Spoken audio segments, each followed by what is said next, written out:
Bismillah ar-Rahman ar-Rahim. Assalamu alaikum. My name is Shah Jahan Mirza. I am the Managing Director of Private Power and Infrastructure Board, generally known as PPIB.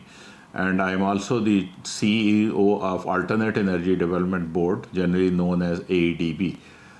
These two organizations operate under the Ministry of Energy and provide one-window facilitation to the investor who want to set up the power projects and related infrastructure in Pakistan. The difference between the two organizations is only the technology and the fuel. PPIB facilitates the hydro and the thermal-based power projects, while AEDB facilitates the renewable energy projects.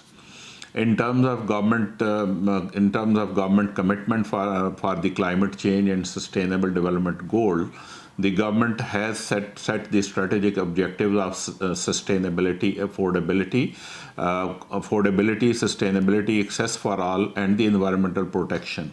In order to achieve these objectives, the government of Pakistan has putting up emphasis on utilization of abundant renewable energy resources along with the hydel resources in the country.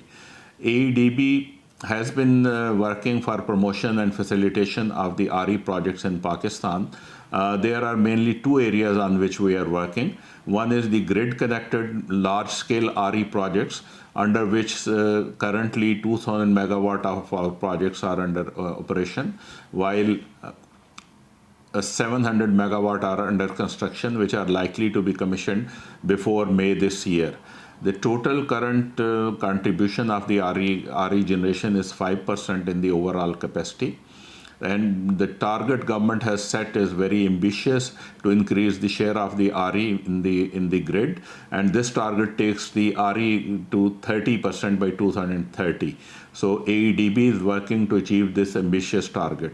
The second area where we are facilitating and we are promoting, that is the net metering initiative or rooftop solar, grid-connected rooftop solar. AEDB provide facilitation for this, and this is a very popular initiative. So far, 19,000 customers have installed this system, and total capacity of this system has exceeded 330 megawatt. It is becoming more and more popular day by day. In this scenario, where the Pakistan is working in terms of transformation of the power sector to more towards the renewable energy and the clean fuel projects, this 10th exhibition, international exhibition for renewable energy by FAKT exhibitions is really an important event. FAKT exhibition has been doing this event for the last 10 years, and this actually provides a very suitable platform between the consumers, the supplier, the manufacturers, the other stakeholders, and the government stakeholders to interact and make a way forward and understand each other's position. We congratulate FAKT for this exhibition, and we will provide all the support, and we expect that this exhibition and this type of exhibition will actually facilitate the process of bringing in more and more renewable and clean energy in the country, and will help the government of Pakistan to achieve their target of 30% renewable energy in the grid. Thank you very much.